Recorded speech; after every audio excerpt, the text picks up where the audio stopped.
Muito bem. Nós vamos falar agora sobre outro tema bastante interessante e atual e relevante para a nossa fé, sobre Noé, a arca, os dinossauros e o dilúvio. Fato ou boato? Talvez não exista item na nossa concepção de fé, né, de relato bíblico mais combatido e criticado do que Noé, o dilúvio e a arca. Então hoje há uma percepção mais ou menos geral, né, de que isso é uma história, um boato, alguma coisa assim interessante, bonitinha para contar para as crianças, talvez, mas que não tem nenhuma sustentação nos fatos. Será que isso é verdade? Vou mostrar para você que não. Na realidade, Noé, dilúvio, a arca, os dinossauros, é uma coisa que a gente pode sustentar na razão, tem tantas evidências. É muito mais certo do que isso ocorreu do que não ocorreu. E há uma série de evidências que a gente pode usar a favor de Noé e o dilúvio. Os criacionistas, os que entendem que o relato bíblico é verdadeiro, têm algumas linhas diferentes de raciocínio, de argumentação. E eu tentei colocar aqui o que eu considero, do meu ponto de vista, as melhores, as que mais são utilizadas. Vai ter alguma diferença, talvez, com a sua posição, eu sei.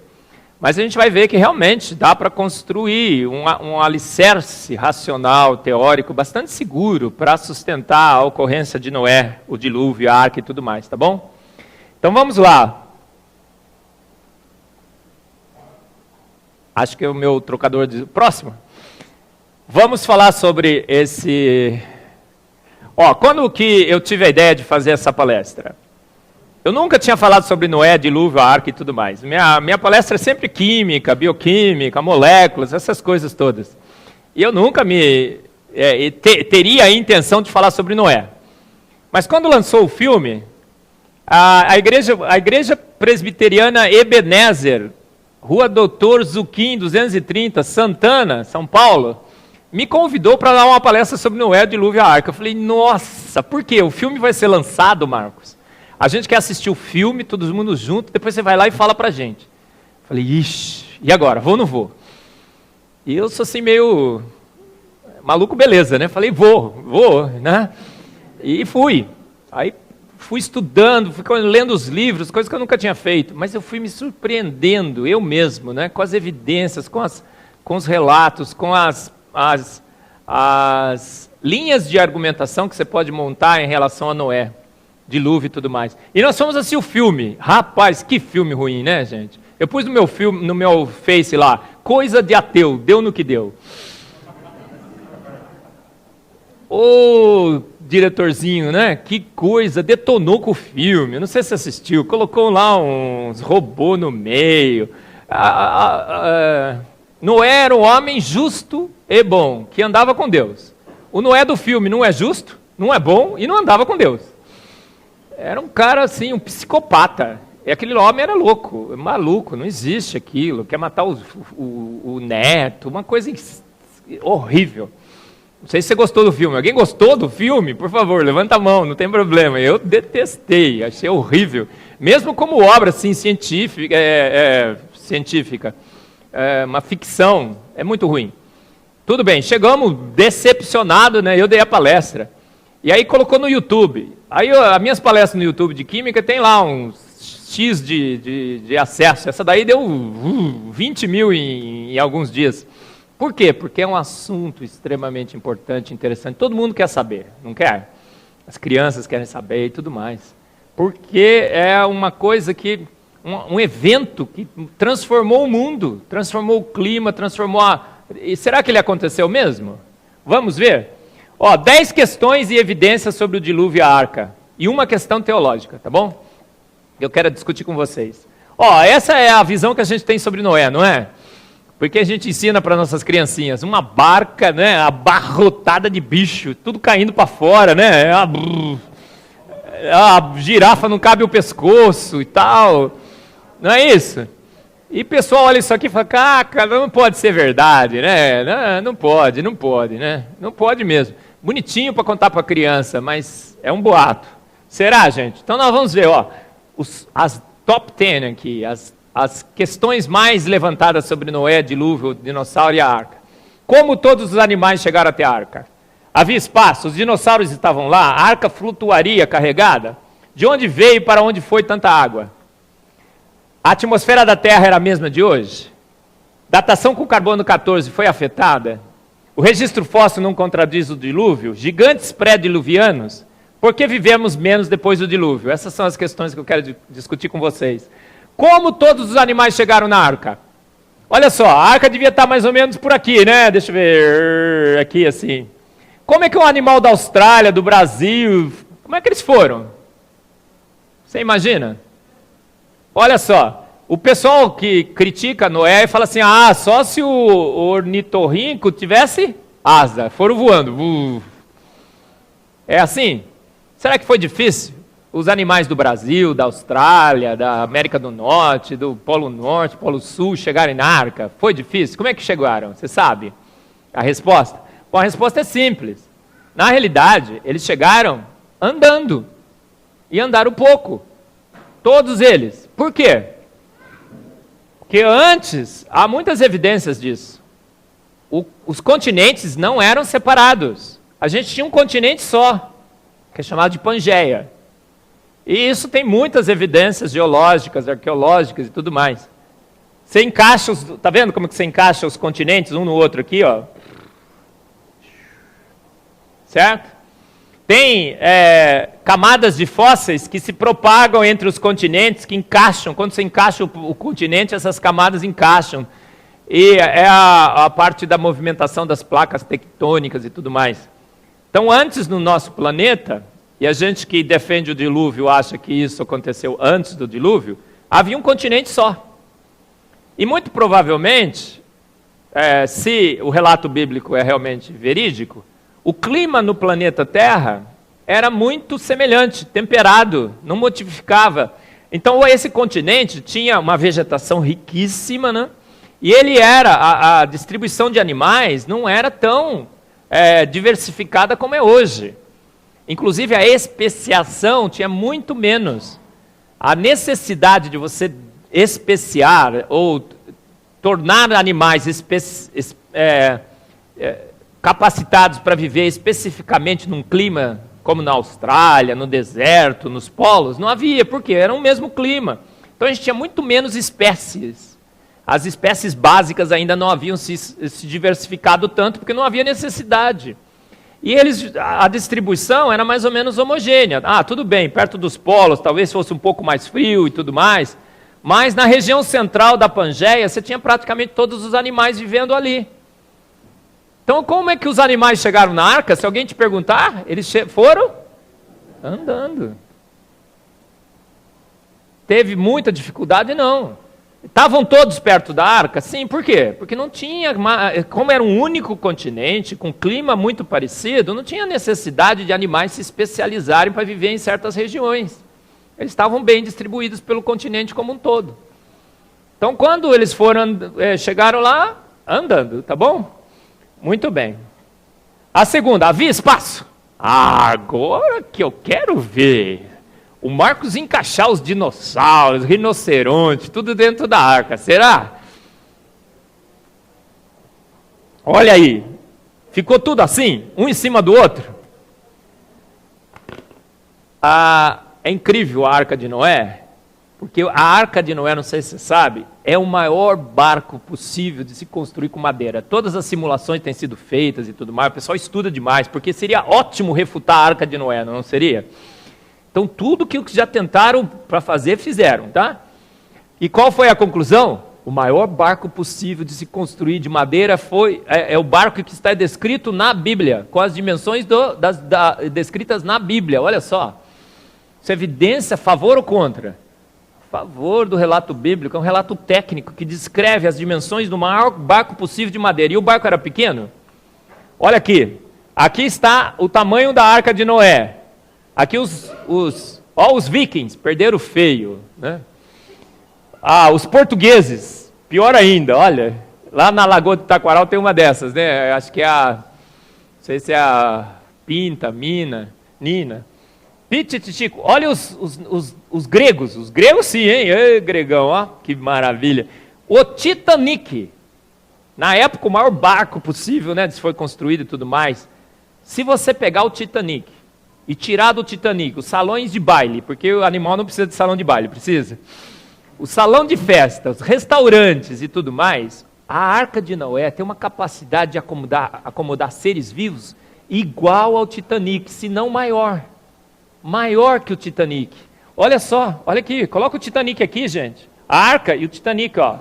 Tira a casa de máquinas, tira os salões de baile e tudo, cabe mais gente na Arca de Noé do que no Titanic. Era um barcão imenso, imenso, imenso, imenso. E aí, ó, 300 por 50, quantas espécies de animais caberiam ali dentro?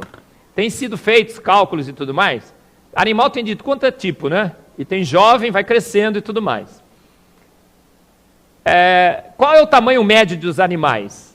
Tamanho de uma ovelha. Ovelha é um animal que representa o tamanho médio de todos. Se você colocasse 18 mil casais de ovelhas dentro da arca, quanto que essas ovelhas ocupariam de espaço? 1/3. E 18 mil é aproximadamente um valor que eles estimam dos casais que entraram na arca. Talvez seja menos. Por quê? Porque esse cálculo é feito com as espécies existentes hoje. Mas antes do dilúvio, você tinha muito menos necessidade de especiação. Então, você tem os cães, os lobos, os coiotes, não tem? Provavelmente, se não tinha essa necessidade, você tinha menos. Você tinha cães, não sei se os lobos e os coiotes já estavam por aí. Porque são diversificações dentro do mesmo tipo básico, canino, felino. Então, você tinha um número, mas mesmo você considerando as espécies hoje, 18 mil casais, do tamanho de uma ovelha, ocuparia 1/3 da arca. Ó. Os animais estariam aqui. E o resto?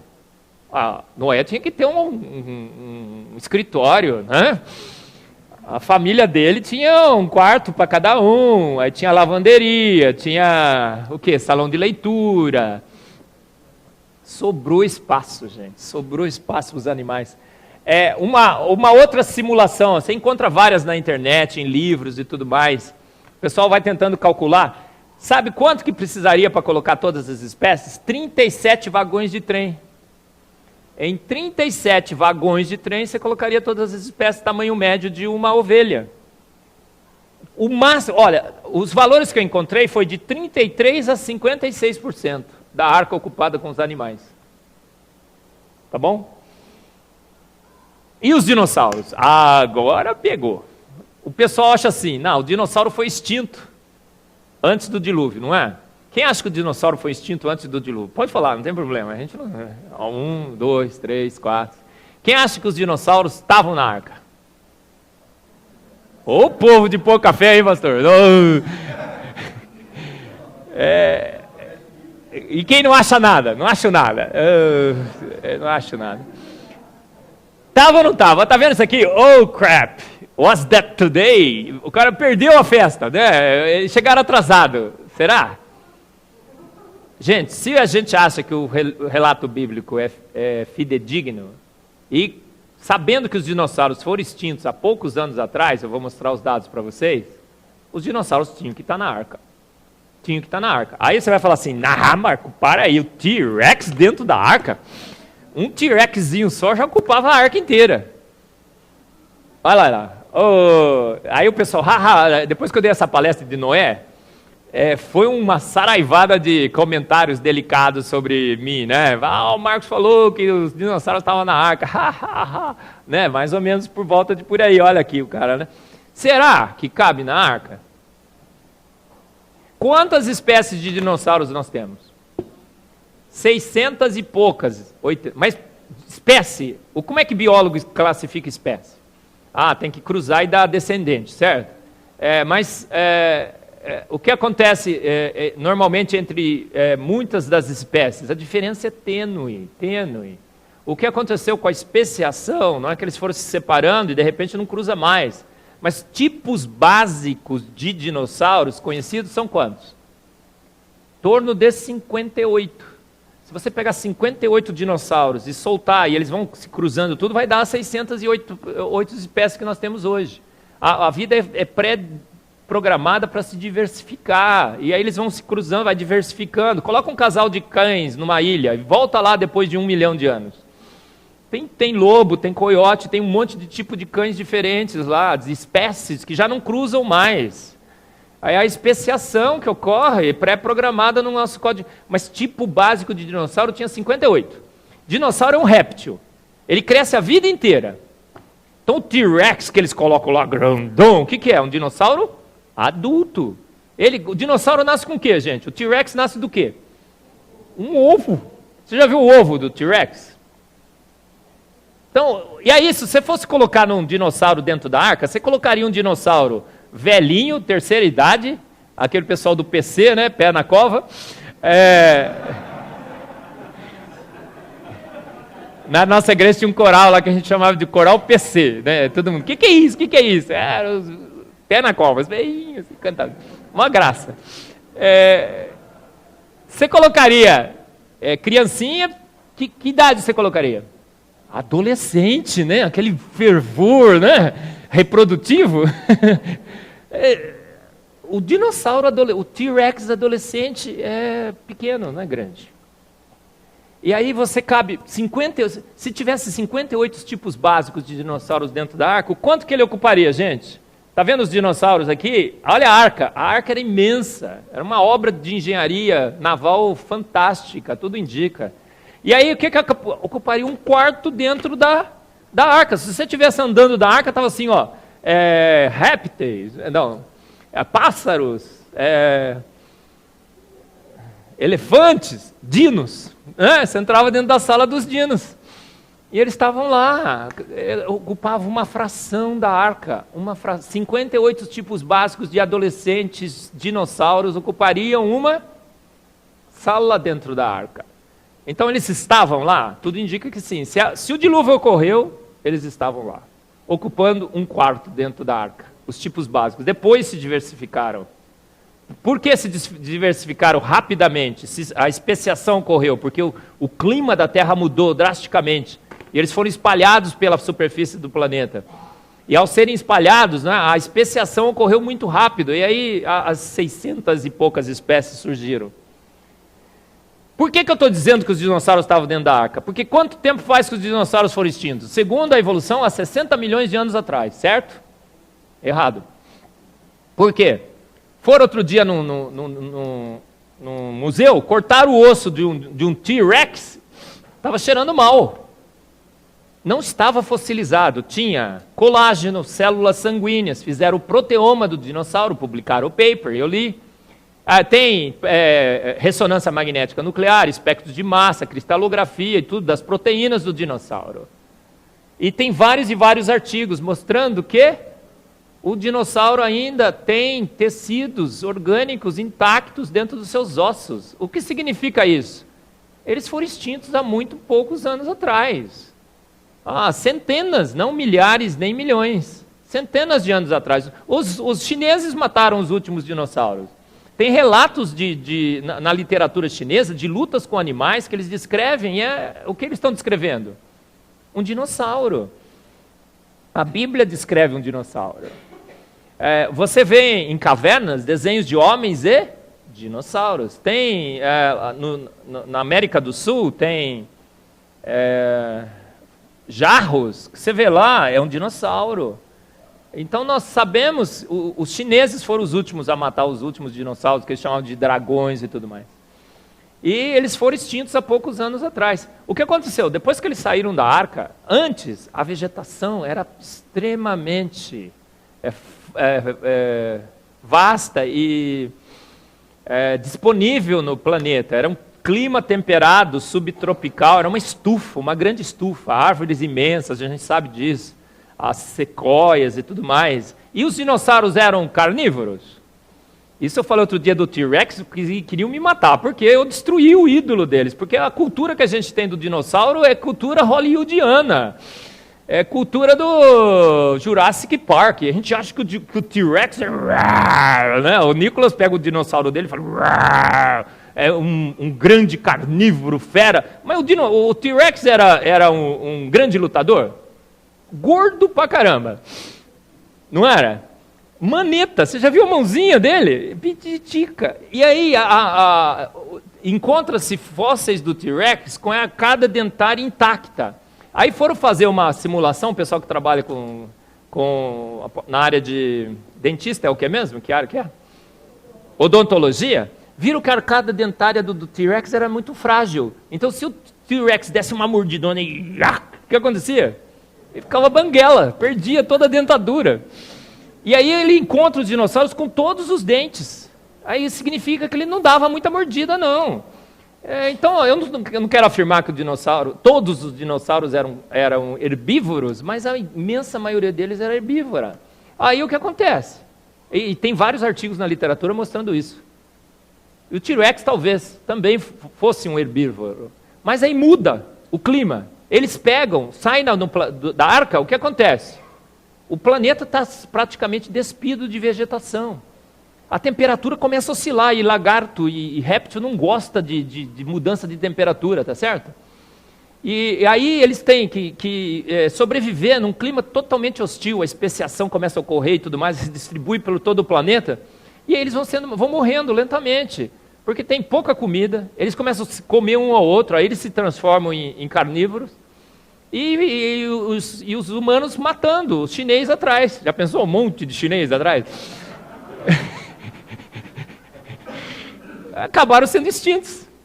Mas será que todos foram extintos? Aqui é uma brincadeira, mais o que eu torço, gente. Mas eu torço para achar um dinossauro ainda vivo. O Adalto Lourenço mostra umas fotos, né, de um navio de japoneses que pescou uma coisa que muito provavelmente era um dinossauro. E eu acho que talvez, quem sabe, um dia vão encontrar o monstro do Lago Ness. Já pensou se for um dinossauro? Que maravilha, né? O Selacanto acreditava-se que já tinha sido extinto há 200 milhões de anos atrás. Acharam um monte nadando nos oceanos. Por que não pode achar um dinossauro? Tem partes do planeta que nunca foram inspecionadas por seres humanos. Acredita? A gente vai para a Lua, mas o planeta a gente não conhece muito bem. Quem sabe? Não sei. Mas pode ser que a gente ache ainda algum vivo. A arca flutuaria? Tem vários artigos que são publicados, vira e mexe, sai na internet, que uns alunos se reuniram, fizeram simulações e tudo mais. A arca não só flutuaria, mas ele é a estrutura naval de maior flutuabilidade conhecida. Se você quer pôr um bicho lá que não vire com ondas, é a arca, com as dimensões descritas na Bíblia. E a arca flutuaria vazia? Não. É incrível. Vazia ela vira. Como é que ela fica boa mesmo? Carregada. Incrível, não é? E aí, você acha, por que a Bíblia faz questão, né, eu tenho mais para frente, mas de dar os detalhes da construção? Olha, coloca uma porta, coloca um telhado, 40 metros, 50 côvados, faz isso e aquilo. Por que será que o relato bíblico não podia falar assim, construi uma arca aí, põe uns bichos e acabou? Por que ele dá os detalhes técnicos? Porque ele quer que você entenda aquilo como um relato técnico e quer que você tire a prova dos 9. Está aí as dimensões para você ver se isso daí funciona ou não. E a gente vai ver que funciona, gente. É o maior barco possível de se construir de madeira e a maior estrutura naval de maior flutuabilidade, carregada, de bicho, não vazia. Incrível, né? Olha só, como que se imagina que foi construída. Você acha que o pessoal hoje é inteligente, né? Que nada, a gente está emburrecendo. Todo mundo que dá aula sabe disso. Geração após geração de aluno está piorando, né? Os caras eram inteligentíssimos. Noé devia ser um craque em construir barco. Fez uma coisa, pôs a janela, ela impermeabilizada, aquela janela não deixava entrar água, mas não deixava entrar ar. Tinha toda uma tecnologia, altíssima tecnologia a arca. E aí fala, faça-se um teto com vão de 45 centímetros entre o teto e o corpo da arca, coloque uma porta lateral e faça um andar superior, um médio e inferior. Se alguém fosse contar uma historinha, se você fosse contar uma historinha, você colocaria os detalhes técnicos para depois ir lá verificar e ver que você estava errado? Quem coloca o detalhe técnico é um cara que está disposto a ser refutado. Fala, tenta refutar se é possível. E aí você vai lá com aqueles detalhes e vê que é a melhor arca, melhor barco, mas então, você acha que é historinha? De onde veio tanta água? Provavelmente, antes do dilúvio, o planeta era coberto com uma canopla de vapor de água, mais densa aqui nessa região. Então era um clima temperado, era uma estufa, greenhouse, né, que é em inglês. E a temperatura não oscilava, porque a água é um tampão térmico. Talvez ficasse lá entre 23 e 24 graus. Olha que maravilha para as mulheres, né?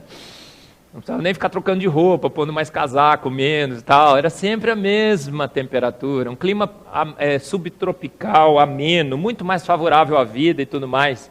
Olha aqui, ó, a canopla, tá? E aí o que aconteceu durante... protegia da radiação ultravioleta, a gente tinha muito menos danos no nosso DNA e tudo mais. O que aconteceu então durante o dilúvio? Provavelmente, uma das hipóteses mais viáveis é que essa canopla de água condensou-se na forma de chuva. Mudou-se as condições do planeta. Uma das possibilidades mudou o ângulo de inclinação axial do planeta, que é 23,5. Se você mudar um pouco, muda todo o planeta, as condições. E aquela estabilidade da canopla de água foi alterada e caiu água de cima. Mas foi só água de cima? A Bíblia fala que jorrou água do abismo, né? Abriram-se as portas do abismo e era um geyser, né? Um vapor de água. O que se descobriu recentemente? Descobrimos recentemente que entre 400 e 660 quilômetros existe um oceano dentro do nosso planeta, entre a crosta e o manto aqui, que tem muito, muito mais água do que a superfície. E essa água está sob altíssima temperatura e pressão, na forma de cristais, na realidade. A gente nem sabe se isso daí está lá ainda ou já saiu. Mas tem evidências que um dia existiu, ou ainda existe. Como é que isso foi descoberto? Aqui, ó, no centro, nessa região aqui, ó, em Goiás, perto de Goiás, descobriu-se um diamante, dentro do diamante tinha aquele cristal de água, e esse cristal de água só pode ser formado sobre altíssimas condições de pressão e temperatura. Várias outras linhas de evidência mostram que tem essa água aqui, ó. Então o que aconteceu? Imagina que mudou o ângulo de inclinação axial do planeta Terra. As placas tectônicas trincam da Pangeia para criar os continentes. Começa a se movimentar, rachaduras no manto ocorrem. E o que acontece com essa água sobre altíssima pressão? Jorra do interior da Terra.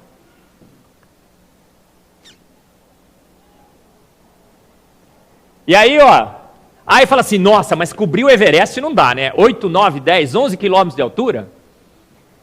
Os montes eram muito altos antes? Não, você tinha uma Pangeia. As placas tectônicas estavam ali, firme.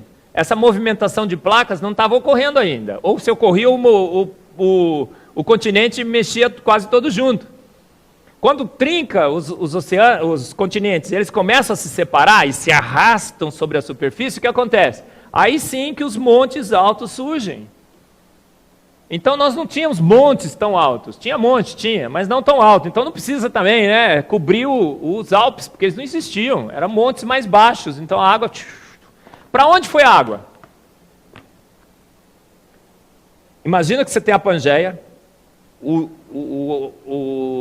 que Deus fez para começar o dilúvio, a gente não sabe, mas talvez tenha mudado o ângulo de inclinação da Terra, trinca os continentes, eles vão se afastando, a água cobre tudo, mas eles continuam se afastando. O que acontece no meio? Racha, trinca e forma uma fenda.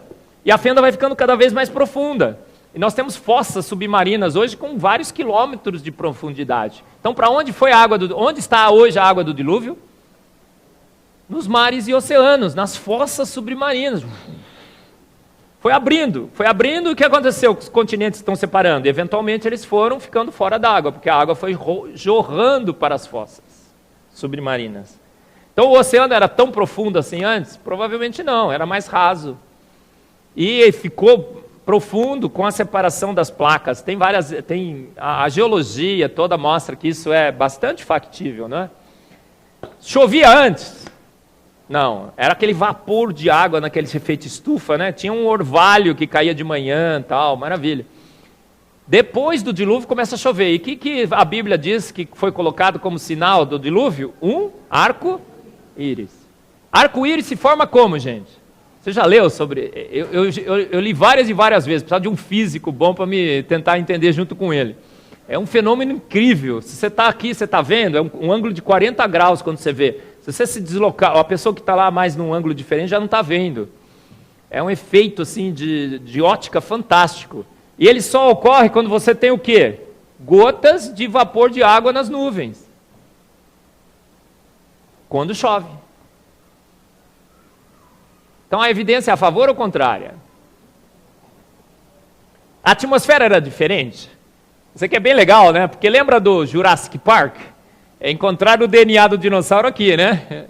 Que ele tinha sugado o sangue do dinossauro e reconstruíram o dinossauro. Mas junto com o DNA de dinossauro, o que vem? Tá vendo essas bolinhas aqui? Bolhazinhas. São bolhas de ar. Pegaram o âmbar com bolha de ar e foram analisar com o espectrômetro de massa. Eu sou espectrometrista de massas, quadrupole mass spectrometry, eu conheço bem isso aqui. E aí foram analisar, sabe o que descobriram? Essas bolhas de ar tinham 50% mais oxigênio do que tem hoje. A atmosfera da Terra tinha mais oxigênio. Respira aí. Tinha mais oxigênio. Isso é bom ou é ruim? Lembra aqueles tratamentos de câmera hiperbárica? Você entra lá e aumenta o oxigênio, cura tudo. Unha encravada, depressão, mal olhado, tudo. Cura. Tá rindo, mas cura, é verdade. Você sai novinho, né? Aí outro dia o cara falou assim, não é possível, porque a gente só suporta 33%. O ser humano é extremamente adaptável às diferentes condições. Então talvez a atmosfera tivesse mais oxigênio, era mais saudável, inclusive, ao ser humano, tá? O pecado, não é? As consequências do pecado são terríveis, né? Você acha que você vai para o mundo, vai ganhar o mundo, vai ser o quê e tudo mais, vai se dar bem, tudo. Deus tem misericórdia com você, mas as consequências virão, não tem jeito. É uma lei, né? Lei de Deus. As consequências de se separar de Deus, não é? Olha o que aconteceu com o homem, diminuiu a quantidade de oxigênio no planeta. Foi Deus que fez isso? Talvez a mudança que ele causou diminuiu a quantidade, a capacidade do nosso planeta em acumular oxigênio. A datação com carbono 14 foi afetada? Provavelmente sim. Por quê? Se ocorreu um dilúvio, sim. Olha como é que é a datação com carbono 14. Raios cósmicos ativam um nêutron que reage com o nitrogênio 14 e forma o carbono 14 que é absorvido pelos animais e plantas e tudo mais. A absorção de raios cósmicos nessa atmosfera seria completamente diferente. O equilíbrio de CO2 nos mares e tudo mais, a gente tinha um planeta muito, muito diferente. E aí a datação de carbono 14 funciona bem, até alguns anos. 1500, até lá vai, razoavelmente bem. É terrível o método, tá? Sou espectrometrista de massas, eu conheço um pouco. São 8 etapas de inversão, o sinal é 10 a menos 12 do original, é terrível. Você trabalha no ruído.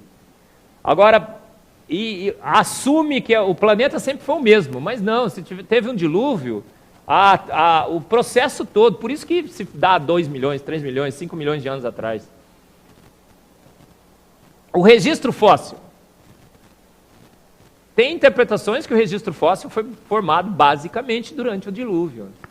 O acúmulo, a flutuabilidade dos seres, a capacidade que eles tiveram para escapar do dilúvio e tudo mais, poderia explicar a formação do registro fóssil, né? Outra coisa bastante interessante, você vai lá no topo dos Alpes, o que você encontra? Restos fossilizados de seres marinhos. 8, 9 mil quilômetros de altura, você vai lá no Alpe e tem seres marinhos. Faz sentido? Aí o pessoal fala assim, não, aquilo foi um fundo de um mar, há milhões e milhões de anos atrás. Esse mar foi extinto, a movimentação das placas tectônicas lentamente levantou e por isso que está lá em cima. Faz sentido? Não, por que não faz? Porque a erosão come os montes todos os anos. E a erosão já devia ter lavado 80 vezes, 100 vezes aquele topo. Não tem. Então foi um processo abrupto, extremamente rápido, que transformou um fundo de oceano em um monte. Como é que pode acontecer isso? num desastre, numa catástrofe muito grande. Trincou, durante o dilúvio continuou separando e continua separando até hoje. E aí o que aconteceu? Elevou o fundo do mar, transformou numa montanha, rapidamente, senão a erosão já teria corroído tudo, tá bom? Olha aqui, olha o registro fóssil, você vai embaixo da montanha, ele está inteirinho lá. 4 milímetros por ano, isso aqui deve estar errado, 4 milímetros por ano que a erosão come. Você não deveria ver o registro fóssil embaixo de uma montanha, mas ele está lá inteirinho, significa que ele foi formado recentemente, numa grande catástrofe. Tá bom? Gigantes pré-diluvianos. Gente, tinha nesse planeta... Você já viu libélula? Libélula é a coisa mais espetacular. A engenharia de voo mais sofisticada é das libélulas. Você já viu como aquela libélula faz, né? Ela para, vai da direita para a esquerda. Não tem um helicóptero que consiga fazer isso. Ela tem 4 asas, 2 pares independentes, ela movimenta. É uma coisa incrível. O olho da libélula vê 360 graus. Tudo. Uma visão geral, ampla e restrita. E aí, o que aconteceu com a libélula durante toda a história desse planeta? Você vai no registro fóssil, é libélula, e puf, desaparece. Então, o bicho mais espetacular de voo nesse planeta aparece de repente no planeta. Uma evolução lenta, gradual e sucessiva? Não faz sentido. E o que aconteceu com a libélula ao longo dos anos? Ela só diminuiu de tamanho. Por quê? Tinha libélulas no planeta, no início do registro fóssil, com dimensões perto de 1 metro. Você imagina uma libélula chegando aqui, ó, 1 metro, e você tentando pegar aquele bicho, ninguém pega, né? Porque alguém pega uma libélula no voo? Com a mão não, você tem que ter... Libélulas desse tamanho voariam hoje? Não, por quê? O consumo de oxigênio desse bicho é altíssimo. Não teria oxigênio suficiente na nossa atmosfera.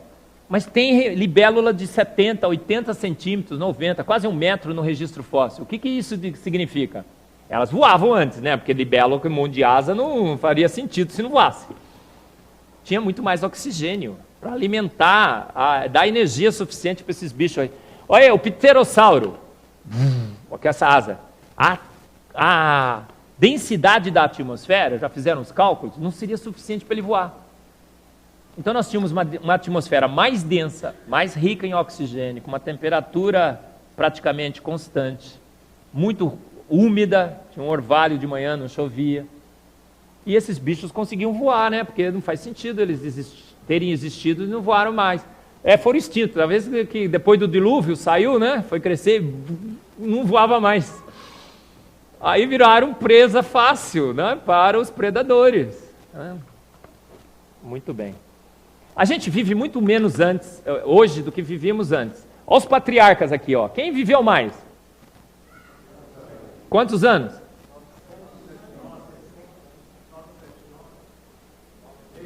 969, né? Não lembro mais. 959. 900 ainda vai fumaça, não é? Mas todos os patriarcas viviam muito. De repente, depois do dilúvio, caiu aqui, ó. A gente está vivendo 60, 50, está aumentando agora por conta da ciência, que está conseguindo reverter um pouco a tendência de queda. A gente cada vez vive menos. Por que aconteceu isso?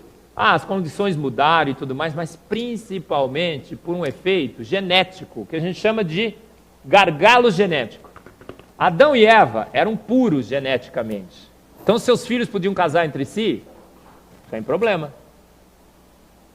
Mas aí, com a geração após geração, o que aconteceu? Vai acumulando defeitos genéticos. Por que você não pode casar com seu primo? Porque você tem defeitos genéticos muito próximos, então a chance de dar um problema é maior. Casam-se primos, tá? Tudo bem, fica tranquilo.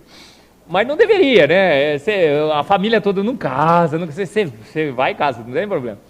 Mas por quê? Porque os defeitos genéticos seus e do seu primo são muito próximos. E não é bom casar entre dentro. Aqui teve um problema na cidade de Araras, eu acho, o pessoal tudo com câncer de pele, morreram vários. Por quê? Casaram-se entre as mesmas pessoas da mesma família. Isso não é bom, né? Você deve casar com uma chinesa, entendeu? É assim, ó, tá vendo? É perfeito, viu, Douglas? O pastor foi esperto, pegou bem distinto, tem que ser. Você não pode casar com pessoas muito próximas da mesma linhagem. Quanto mais diversificado geneticamente, melhor. E aí, por que isso dá problema? Porque os defeitos genéticos... Mas quando chega em Noé, o que acontece? Os defeitos genéticos já estavam bastante acumulados. Mas morreu todo mundo e ficou uma mesma família. Primos casaram com primos. E esse gargalo genético teve consequências drásticas na longevidade da espécie humana. A gente passou por um gargalo genético que não deveria ter passado, a consequência do pecado. Muito bem.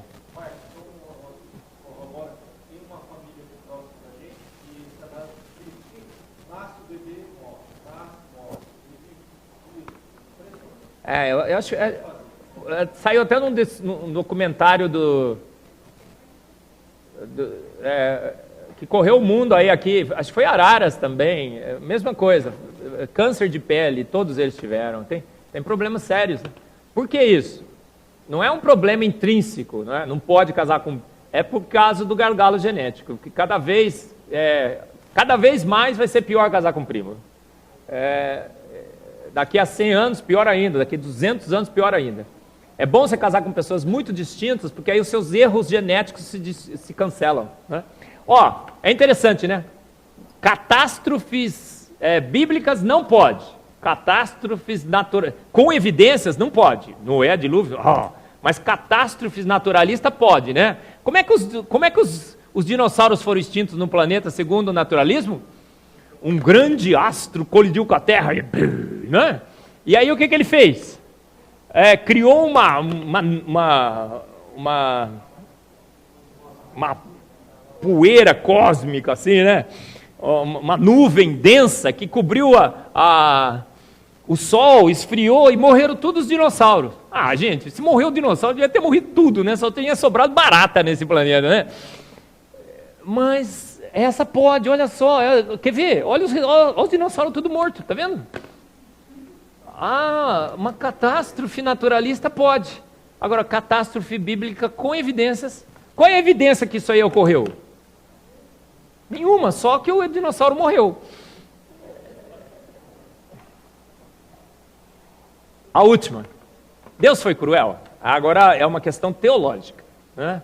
Pessoal, eu acho que muito da relutância das pessoas acreditarem no dilúvio, fala assim, nossa, mesmo que isso tenha ocorrido, Deus teria sido cruel demais. Olha que Deus, matou todo mundo, criancinha, gente e tudo mais, né? Você não pensa assim, olha que Deus cruel, será que isso é verdade? Será que Deus foi cruel mesmo? Olha, o pessoal coloca assim, né, os naturalistas que querem criticar Noé, o dilúvio e tudo mais, põe assim, porque ele amou a gente, matou todo mundo. Entendeu? A minha parte preferida da Bíblia é quando chega na historinha de Noé, que Deus dá livre-arbítrio, ou livre-agência, né, pastor? Vai saber. Aos homens, eles fazem o que querem, aí ele vai lá e destrói todo mundo. Olha que Deus cruel, né? Mas será que Deus foi cruel? A gente acha que Deus foi cruel? Mas será que como é que Deus vê a gente, né? Eu coloquei um versículo aqui bastante legal, Romanos 3, de 10 a 18. A gente se acha bonzinho, mas o que Deus, quando olha para a gente, o que ele vê? Olha o que ele vê, como está escrito, não há um justo nenhum sequer. Não há ninguém que entenda, não há ninguém que busque a Deus. Todos se extraviaram e juntamente se fizeram inúteis. Não há quem faça o bem, e não há nenhum só. A sua garganta é um sepulcro aberto, com suas línguas tratam enganosamente. Peçonha de áspides está debaixo de seus lábios, cuja boca está cheia de maldição e amargura. Seus pés são ligeiros para derramar sangue. E somos mesmo, né? Veja quantos exemplos hoje no mundo. Em seus caminhos há destruição e miséria. E não conhece o caminho da paz, não há temor de Deus. Gente, é assim que Deus nos vê, tá? A gente se acha bonzinho, mas a gente é feio, né? Mas Deus tem misericórdia, Ele preserva a gente. As misericórdias de Deus se renovam sobre nós a cada manhã. Mas chegou num ponto, gente, a Bíblia diz que no dilúvio, o que aconteceu? Todas essas características do homem estavam ao seu máximo. Gente, a gente se vê lá o Estado Islâmico matando cristão, era isso, acho que era todo dia na rua. Era corrupção, era a prostituição, criança e tudo, devia ser uma coisa horrorosa, né? O mundo se transformou no ápice de tudo isso daí. E Deus olhando aquilo, o que você teria destruído muito antes que Deus, sabia? Eu acho que a gente teria destruído muito antes de Deus. Deus foi logando, foi esperando. Ele pôs Noé, 100 anos ele ficou anunciando gente, se arrependa, entra na arca. Ele escolheu um casal, fez tudo. Deus foi o que então? Justo? Bom? Cruel? Longânimo? Eu vejo Deus no dilúvio como um Deus de misericórdia e de amor. Ele não teve outra saída. A Bíblia diz, inclusive, que ele olhou e chorou, ele lamentou ter feito o que fez, não foi? Ele falou, gente, eu não tenho outra saída, eu vou ter que fazer. A Bíblia fala que ele se arrependeu até, não é? E prometeu nunca mais fazer do mesmo jeito. Ele falou que se vier da próxima vez vai ser com fogo. Muito bem. Deus foi cruel? Então tudo bem, gente. São as 10 questões. É incrível como a gente percebe, né? Como a gente tem uma fé racional, uma fé que se defende com a racionalidade. Não só na nossa ancestralidade símia comum, mas também no a arca e o dilúvio. Então, como eu falei, olha, cadê os Golias, mano? Quem é que vai te enfrentar? Alguém que for questionar a racionalidade da sua fé, você levanta a cabeça e fale, porque não é você que vai falar, é o Espírito Santo que habita em você. E a gente tem argumentação, a gente tem evidências, tem fatos para defender a nossa ancestralidade não símia comum. Fomos feitos à imagem e semelhança de um Deus que nos ama. A sua imagem e semelhança, ou seja, a gente pensa como ele pensa, a gente raciocina, a gente ama, odeia e tudo como ele faz. E temos, inclusive, racionalidade para defender, talvez, o item mais atacado da nossa fé, Noé, a arca e o dilúvio. Então, sai à luta, defenda a racionalidade da sua fé, que o mundo está precisando, tá bom? Que Deus nos abençoe e guarde. Amém. Eu queria, já vamos para o encerramento, né, mas eu acho que uma oportunidade, né, Marcos? Se algum membro que tiver uma pergunta, levante a mão que a gente leva o microfone, porque está sendo transmitido ao vivo. Ó, Marcos. Terminando, e aí depois o nosso irmão vai distribuir no microfone. Professor Marcos, eu queria saber o seguinte.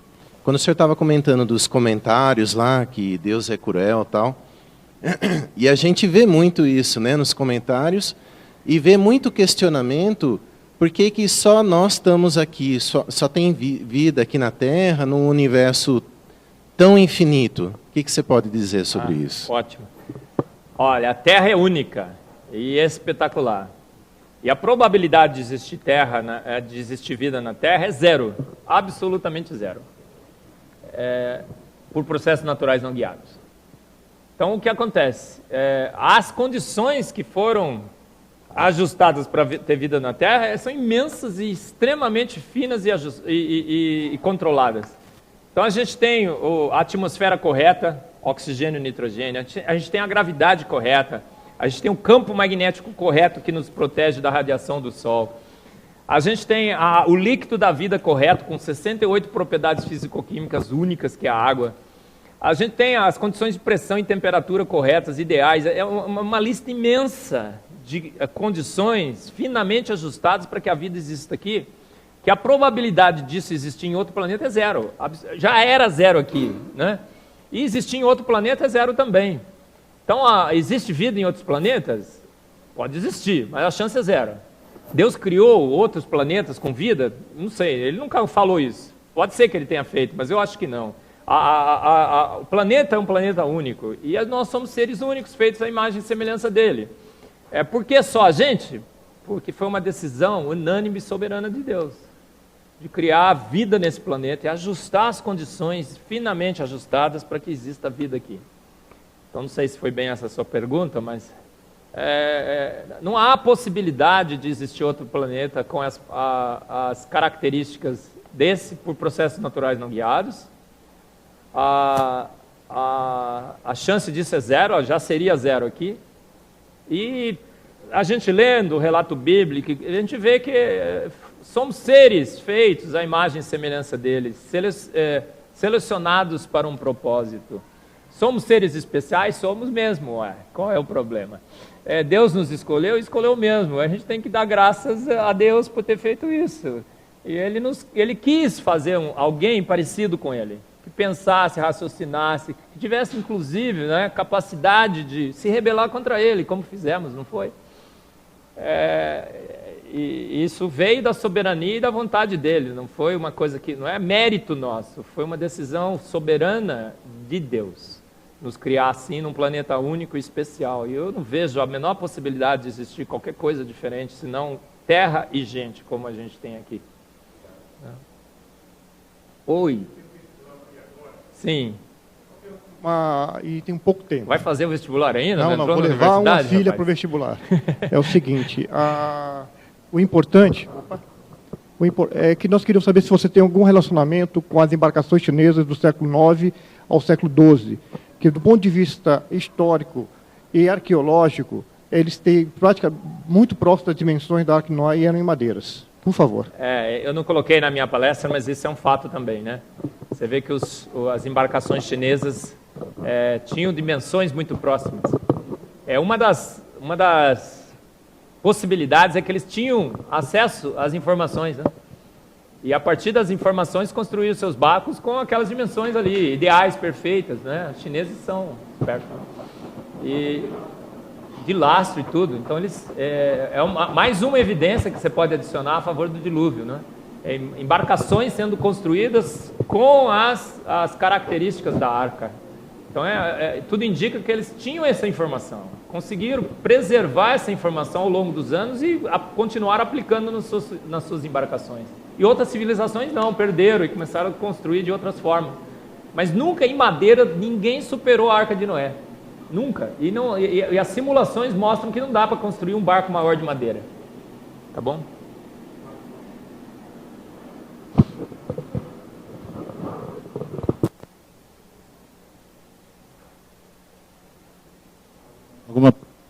Alguma pergunta a mais?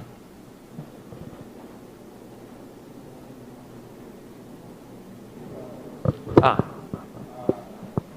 um registro na Bíblia que a arca, ela ficou, depois do dilúvio, pós-dilúvio, ela ficou naquele monte Ararat, né? E há um tempo atrás houve uma divulgação que encontraram restos. Isso é verdadeiro? Olha, nunca foi comprovado, nunca. Tem muitos relatos, o pessoal tira foto, vai lá, pega pedaço da madeira e tudo mais. Nunca foi comprovado. Eu acho só, é um achismo da minha parte. Eu acho que Deus é assim, ele dá muitas evidências, mas ele nunca dá uma prova. Porque se ele quisesse, ele vinha aqui e fala, gente, estou aqui, tá vendo? E eu acho que ele não deixaria encontrar, porque seria muita canja, né? Facilidade demais para a sua fé. Ele dá um monte de evidência, mas também ele não vai mostrar a arca. Né? Deus é assim que ele trabalha. Ele dá um monte de evidência, mas também ele não quer passar o filme para você ver. Você vai ter que exercer a sua fé. E eu acho que ele nunca deixaria achar a arca. Eu acho que a arca já foi destruída, já foi consumida, era de madeira, já passaram-se milhares de anos e tudo mais. E mesmo que ela está preservada em algum lugar, quando ele for revelar, ele vai revelar com holofotes e tudo mais. Como ele vai, quando ele vem na sua segunda vinda, né? O mundo inteiro o verá. Então eu nunca alimentei e não alimento nenhuma esperança de encontrarem a arca. Acho que ela já foi destruída.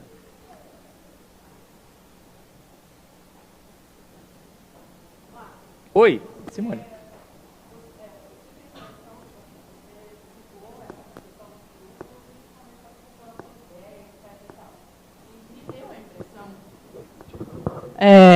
Me deu a impressão de que você, nessa associação entre o evento do dilúvio e o que ocorreu depois, a divisão dos continentes, que isso aconteceu por causa do dilúvio. É isso mesmo? Eu entendi corretamente? Sim. Tem interpretações diferentes, viu, Simone? Mas de tudo que eu leio, que eu já li e tudo mais, a minha posição é essa. A Pangeia estava lá, a arca estava pronta, Deus fez alguma mudança no planeta, eu acho que ele mudou o ângulo de inclinação axial, era uma possibilidade, ele poderia fazer isso.